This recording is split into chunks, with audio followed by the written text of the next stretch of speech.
प्रिय छात्र एवं छात्राओं, मैं आपका हिंदी विषय का शिक्षक महेंद्र धाकड़ और आज हम पढ़ेंगे हमारे हिंदी विषय का तीसरा अध्याय जिसका नाम है उपभोक्तावाद की संस्कृति, जिसके लेखक हैं श्यामाचरण दुबे। श्री श्यामाचरण दुबे का जन्म सन 1922 ईस्वी में मध्य प्रदेश के बुंदेलखंड क्षेत्र में हुआ। आपकी प्रमुख रचनाएं प्रोफेसर दुबे के प्रमुख ग्रंथ हैं मानव और संस्कृति, परंपरा और इतिहास, बौद्ध संस्कृति तथा शिक्षा, समाज और भविष्य, भारतीय ग्राम, संक्रमण की पीड़ा, विकास का समाजशास्त्र, समय और संस्कृति आदि। उनका देहांत सन 1996 ईस्वी में हुआ। अब हम हमारे अध्याय उपभोक्तावाद की संस्कृति को समझेंगे। धीरे धीरे सब कुछ बदल रहा है। एक नई जीवन शैली अपना वर्चस्व स्थापित कर रही है। उसके साथ आ रहा है एक नया जीवन दर्शन, उपभोक्तावाद का दर्शन। उत्पादन बढ़ाने पर जोर है चारों ओर। यह उत्पादन आपके लिए है, आपके भोग के लिए है, आपके सुख के लिए है। सुख की व्याख्या बदल गई है। उपभोग भोग ही सुख है। एक सूक्ष्म बदलाव आया है नई स्थिति में। उत्पाद तो आपके लिए हैं, पर आप यह भूल जाते हैं कि जाने अनजाने आज के माहौल में आपका चरित्र भी बदल रहा है और आप उत्पाद को समर्पित होते जा रहे हैं। विलासिता की सामग्रियों से बाजार भरा पड़ा है, जो आपको लुभाने की जीतोड़ कोशिश में निरंतर लगा रहता है। दैनिक जीवन में काम आने वाली वस्तुओं को ही लीजिए। टूथपेस्ट चाहिए, यह दांतों को मोती जैसा चमकीला बनाता है, यह मुंह की दुर्गंध हटाता है, यह मसूड़ों को मजबूत करता है और यह पूर्ण सुरक्षा देता है। वह सब करके जो 3-4 पेस्ट अलग अलग करते हैं, किसी पेस्ट का मैजिक फार्मूला है।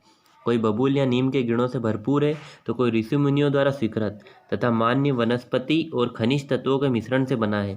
जो चाहे चुन लीजिए। यदि पेस्ट अच्छा है तो ब्रश भी अच्छा होना चाहिए।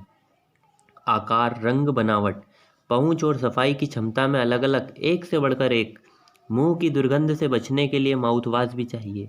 सूची और भी लंबी हो सकती है, पर इतनी चीज़ों का ही बिल काफ़ी बड़ा हो जाएगा, क्योंकि आप शायद बहुविज्ञापित और कीमती ब्रांड खरीदना ही पसंद करें। सौंदर्य प्रसाधनों की भीड़ तो चमत्कृत कर देने वाली है। हर माह उसमें नए उत्पाद जुड़ जाते हैं। हमें बताना चाह रहा है कि वर्तमान समय में हमारी आदतें किस प्रकार बदल चुकी है और किस प्रकार विज्ञापनों के द्वारा हमें भ्रमित किया जाता है। वस्तुओं का अतिशयोक्तिपूर्ण विज्ञापन किया जाता है और वे चीज़ें धीरे धीरे हमारी आदत सी बन गई है और आदत से हमारी आवश्यकता के रूप में बदल चुकी, चाहे वह साबुन हो, परफ्यूम है या कोई सी भी अन्य यूजेबल चीज़ हो। इन सामग्री के अलावा हम परिधानों की दुनिया में आए तो भी जगह जगह बुटीक खुले हैं। नए नए डिजाइन के परिधान बाजार में आ गए हैं। ये ट्रेंडी है और महंगे भी। पिछले वर्ष के फैशन इस वर्ष शर्म की बात है। घड़ी पहले समय दिखाती थी, उससे यदि हम काम लेना हो तो 400-500 में मिल जाएगी। हैसियत जताने के लिए आप 50-60 हज़ार से लाख 1.5 लाख की घड़ी भी ले सकते हैं। संगीत की समझ हो या नहीं, कीमती म्यूजिक सिस्टम जरूरी है। कोई बात नहीं यदि हम आप उसे ठीक तरह चला भी ना सके। कंप्यूटर काम के लिए तो खरीदे ही जाते हैं, महज दिखावे के लिए उन्हें खरीदने वालों की संख्या भी कम नहीं है। खाने के लिए 5 स्टार होटल, अच्छा 5 सितारा होटल है, वहाँ तो वह विवाह भी होने लगे हैं। बीमार पड़ने पर 5 सितारा अस्पतालों में आइए। सुख सुविधाओं और अच्छे इलाज के अतिरिक्त यहाँ अनुभव काफ़ी समय तक चर्चा का विषय भी रहेगा। पढ़ाई के लिए 5 सितारा पब्लिक स्कूल है, शीघ्र ही शायद कॉलेज और यूनिवर्सिटी भी बन जाए। भारत में तो यह स्थिति अभी नहीं आई, पर अमेरिका और यूरोप के कुछ देशों में आप मरने के पहले ही अपने अंतिम संस्कार और अनंत विश्राम का प्रबंध भी कर सकते हैं।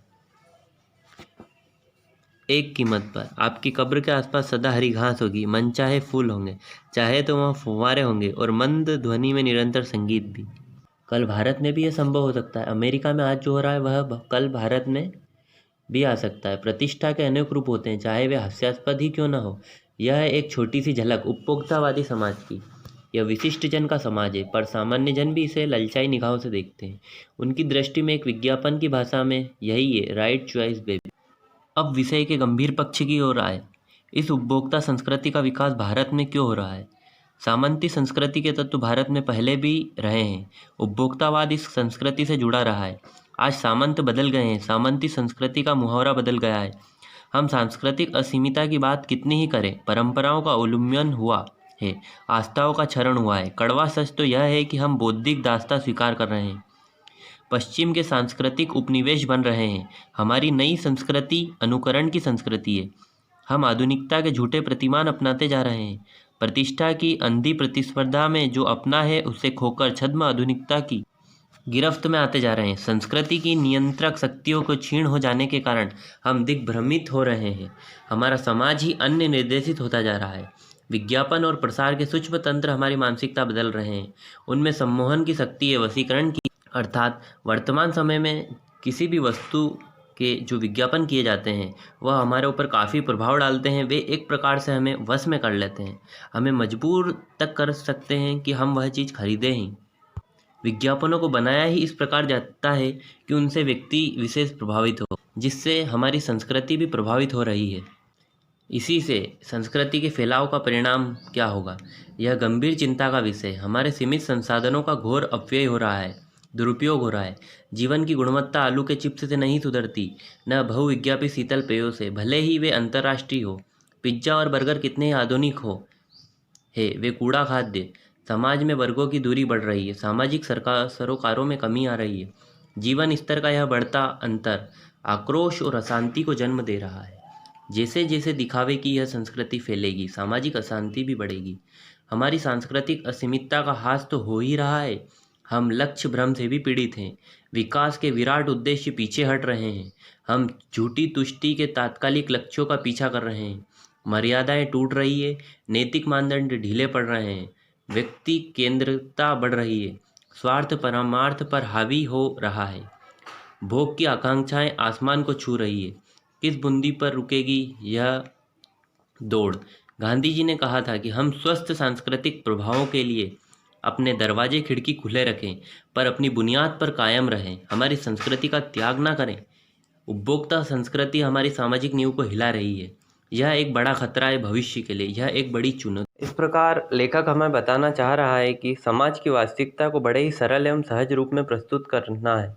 वर्तमान में हमारे देश ने अनेक क्षेत्रों में प्रगति की है। औद्योगिक क्षेत्र में हम बहुत आगे बढ़े हैं। देश में अनेक प्रकार की वस्तुओं का अच्छा उत्पादन हो रहा है। उत्पादन को अधिकाधिक मात्रा में बढ़ाने के लिए उसकी खपत होना जरूरी है। इसलिए उत्पादनकर्ता अपने विज्ञापनों के द्वारा युद्ध स्तर पर प्रचार करते हैं। वे उपभोक्ताओं को बढ़ाने का प्रयास करते हैं। हम बाजारों में उपलब्ध अधिक से अधिक वस्तुओं का उपभोग करना चाहते हैं। यही उपभोक्तावाद कहलाता है। इस लेख के माध्यम से लेखक ने हमें सावधान किया है कि उपभोक्तावादी जीवन शैली का अनुकरण करने से अंत में हमें अशांति और विषमता ही हाथ लगेगी। हमारी सामाजिक बुनियादी हिल उठेगी, तब हम कहीं के नहीं रहेंगे। हम वस्तुओं की गुणवत्ता को समझे, इसी में हमारा हित निहित है। इस प्रकार हमारा तीसरा अध्याय उपभोक्तावाद की संस्कृति समाप्त होता है।